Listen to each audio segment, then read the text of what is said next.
There you go, going live, connecting with the platforms, going all over the internet. How are you today? How are you feeling? I have a question for you. I don't know where you are, but if you're watching this live, type into the comments how you're reacting to the current lockdown situation. How is it affecting you in your country? Now, let me go dive in. I don't know about you, but I'm an extrovert. I'm extremely extrovert. According to most tests, I'm 80% extrovert. And I don't know if you've noticed, but this year has been a moment of way fewer social interactions. Way fewer. And Daria, my partner, that you probably know if you know me, has been various time telling me how well she thinks I'm handling the lockdowns and all these social isolation as an extrovert.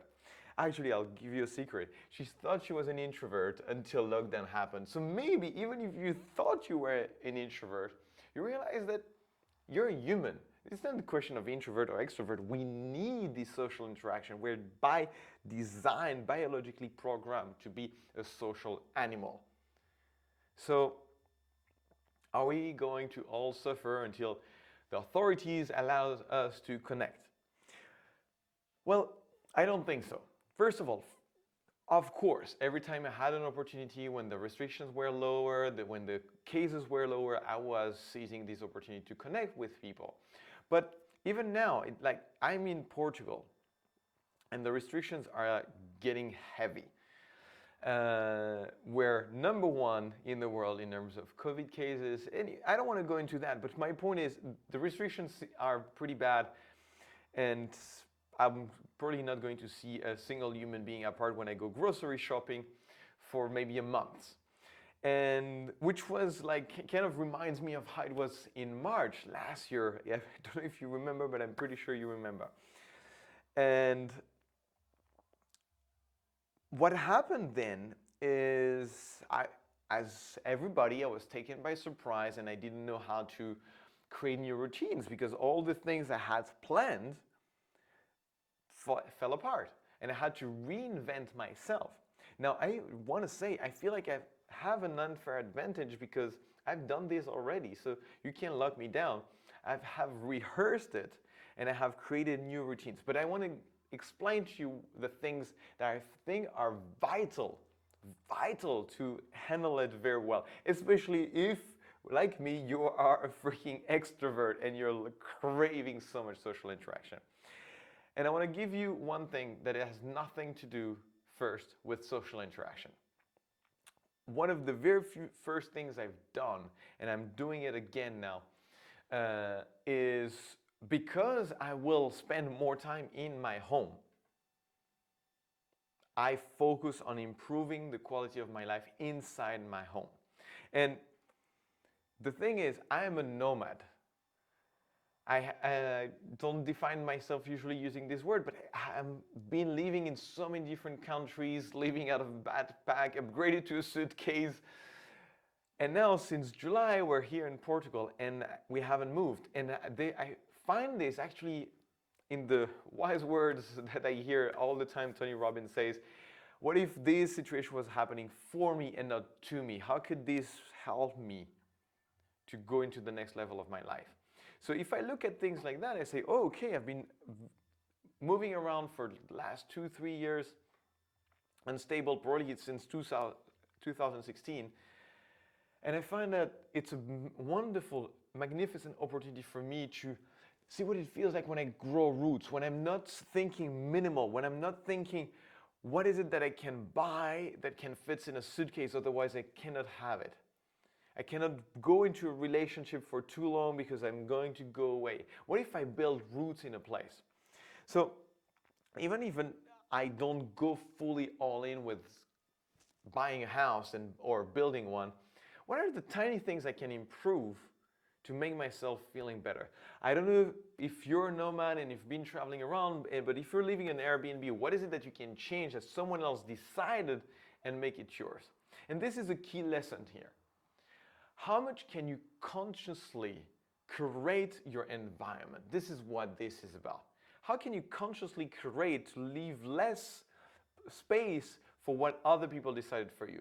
I'll give you an example that has nothing now to do with the home. So one of the rules here in Portugal is you can go practice individual sports.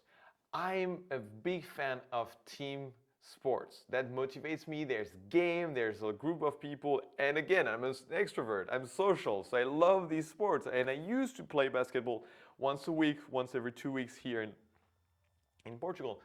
But with the new restriction, it's impossible. It's forbidden and would not make sense. So I decided, you know what? I had decided already, I want to start taking on surfing. Surfing is an individual sport. Turns out they started forbidding now going with your car to practice exercise, so you can only go around in your home. So today I say, okay, you don't want me to surf, I'll run. And I went for 2 hours of running around in the forest, went down to the beach, had a very long trip. My point is, they kept putting on restrictions, limiting my options, and I can still find a way of saying, what is it, the minimal thing with what is allowed to me that I can still do?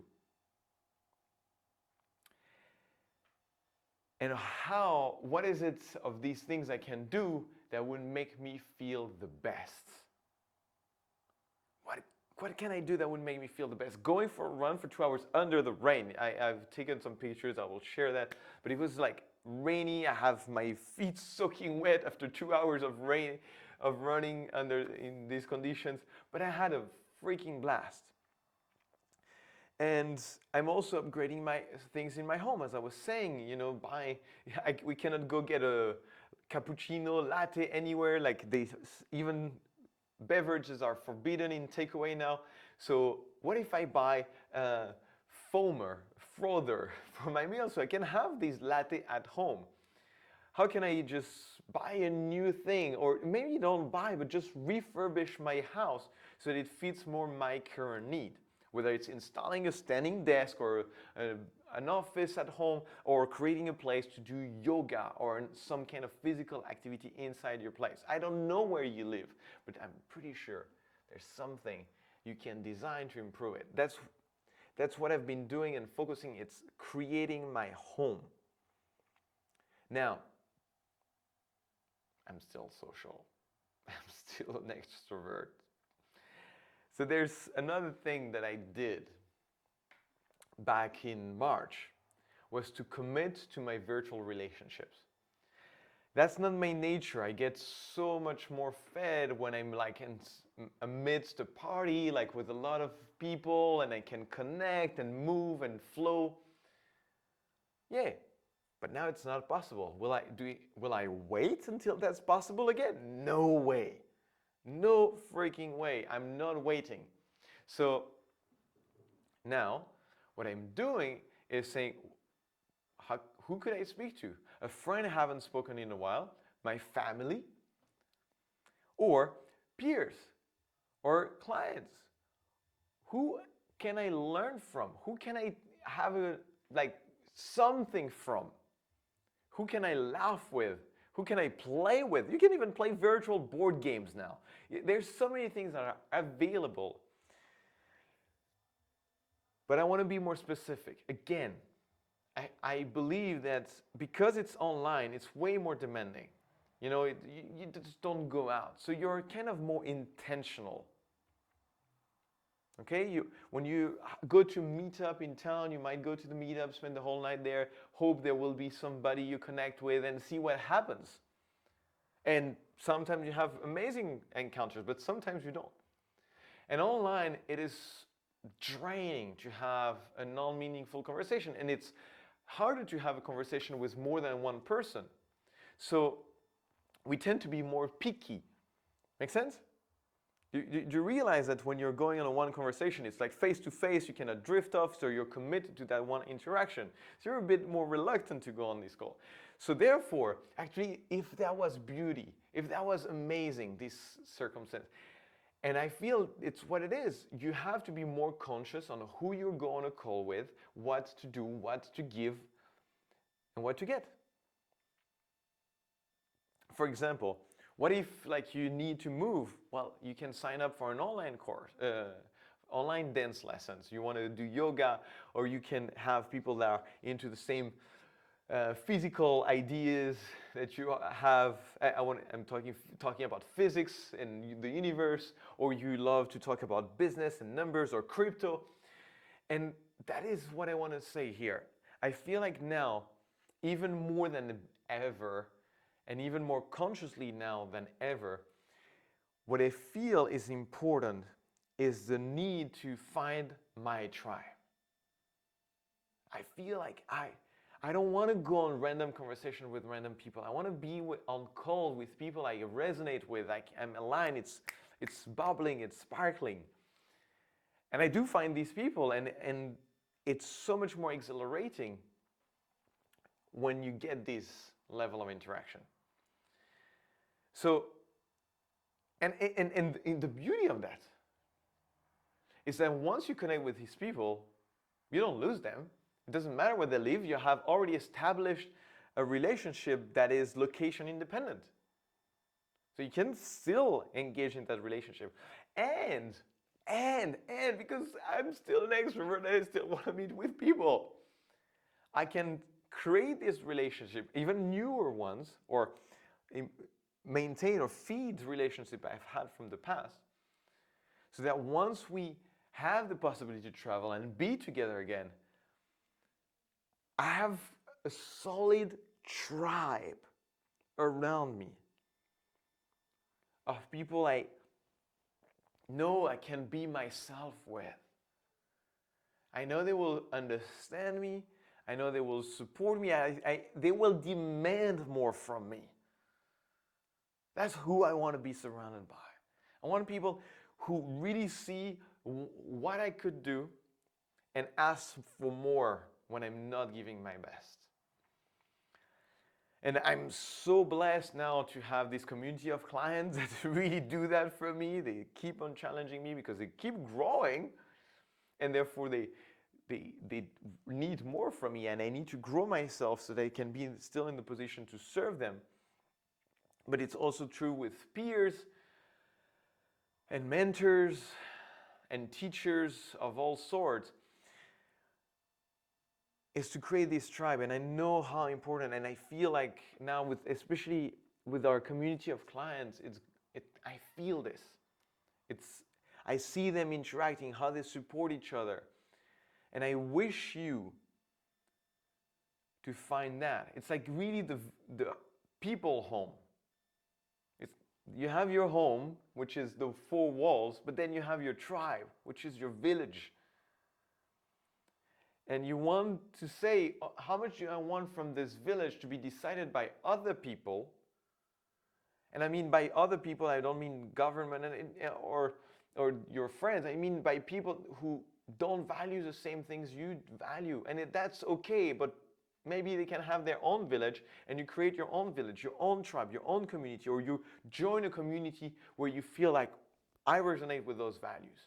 I know I had that several times, and I'm happy to actually jump from one tribe to the other. I felt very connected with the Mind Valley community, for example. I was so grateful that Vish and Lakiani created that community, because I felt like I connected with a lot of values there. Then I have the people that are into Tony Robbins, and I feel like I have so much in common there. Or I'm Taki Moore, who's a marketing coach. He's helping me, and I have connection with the people there. But I have to be honest, none of these tribes are my tribe, because you have to be belonging to many tribes and create your own. When I belong to the other tribe, I learn and I get something I can bring back to my village. But I want to live in my village. Even if it's a village of one and have just the capacity to receive 100 people from time to time. And people come enjoy my village, how I designed it, my home, and I designed it. So I want to say, like during these holidays, of New Year's Eve, that's something I do all the time. I spend some time reconnecting with what's important. I spend some time deciding what should I remove, let go of, leave in the past, and what is it that maybe I lost sight of because I was so focused reaching some goals. And the number one thing that kept coming back and coming back was community. And therefore, that's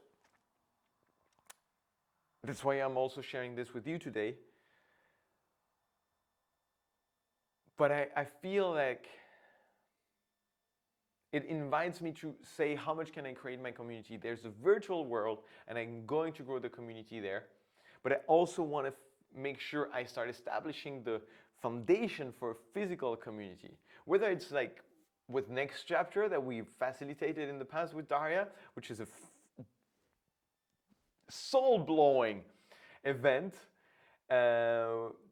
over 5 days of transformation, but also different forms of that, like 2-week-long boot camp or months-long mastermind or 3 months all get together in one place of the world and we grow together. What are the things I can create? I had so many ideas, not things I know I won't implement right now.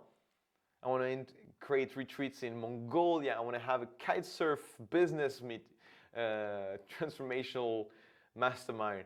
I want to mix all these art forms and things that make me and invite people in discovering my way of experiencing life. Whether it's going to run for 2 hours under the rain.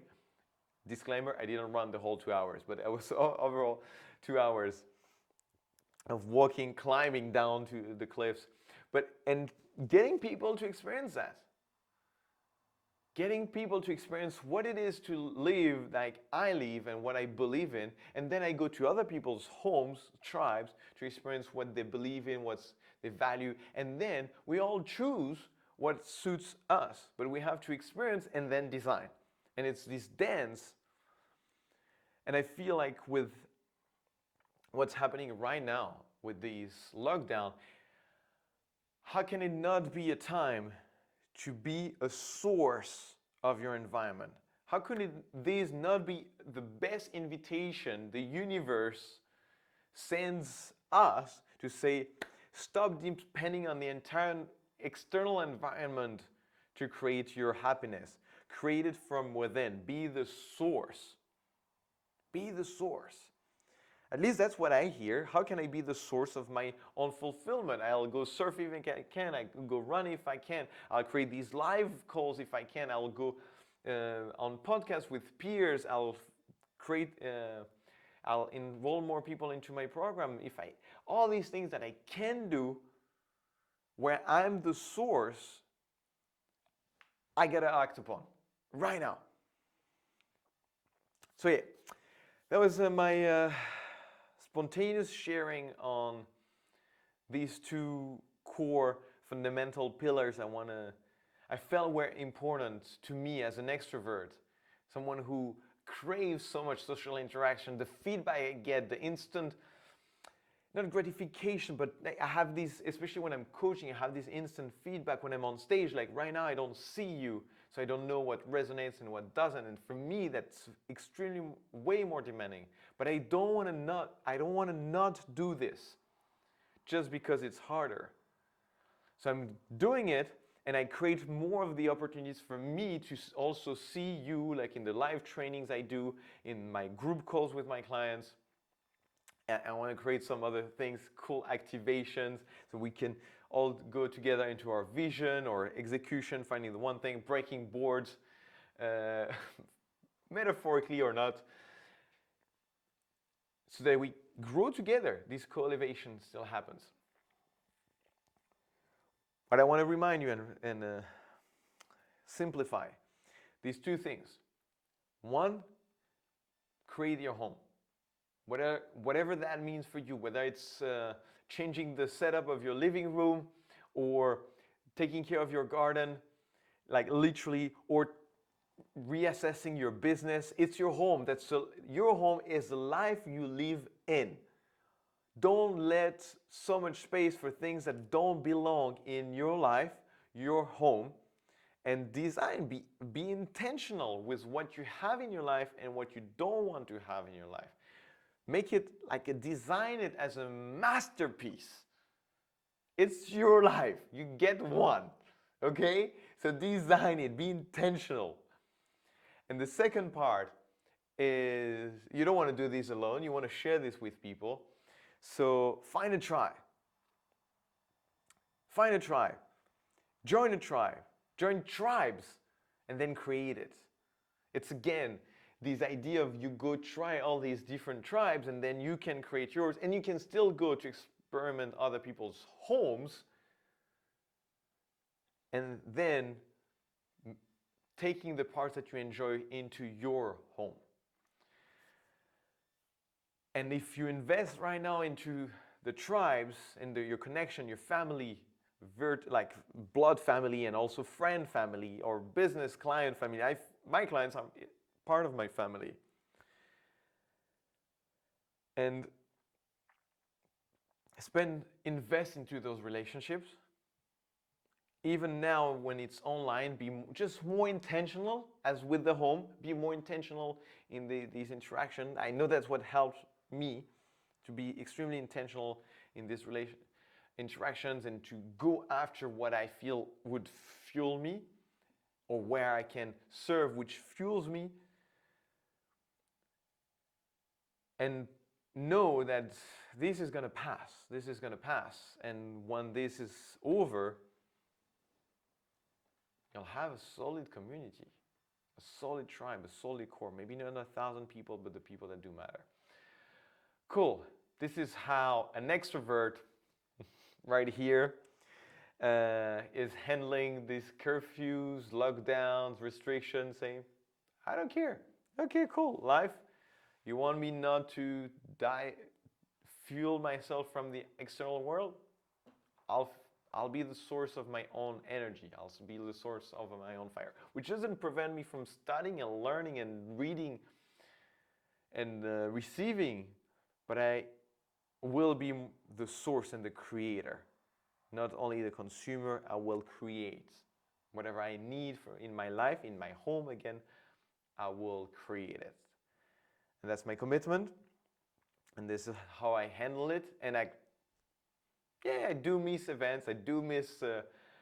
I would so much want to go to a conference with 1,000 people, like-minded. Don't get me wrong. I still want that. But while I can have that, I'll have what is available to me. And I know so deeply it will create a much more solid and stable foundation. Even when there will be 1,000 people event, I will go there not from a place of I need these people, I need this event, but from a place of I have everything I need in my life, and I can now come from a place of also giving and sharing it. That was intense. That was on top of my chest. I'm happy if that could inspire you, serve you in any way. And I invite you to reach out to me if anything inspired you. It helps me. Again, as I told you, I don't have this instant feedback. So if there's something you liked or you disagreed with, fuel me, feed me with that so I know how I can share content that is more relevant for you, so that I do this. Yeah, it's good for me to express it, but really, I genuinely do this to be of service, to see if my learnings and my trials and errors can serve somebody else. So if there's any way you think I could do this better, I'm more than open to receive it, to see what I can do with your information. Or if there's a topic you want to hear me talk about in the next session of these kind of podcast episodes, mix of live and podcasts, spontaneous, on these topics that are dear to me. In the meantime, keep shining, be the source for you, for everybody else around you, and I'll see you physically. I know I will see you physically very soon on the other side of this, and it will be even more grateful because we won't take it for granted and we'll fully appreciate the luck and the grace and the beauty of being together. So we'll be fully present to it. I'm looking forward to that, and to see you soon then. In the meantime, superheroes, keep shining. Bye bye.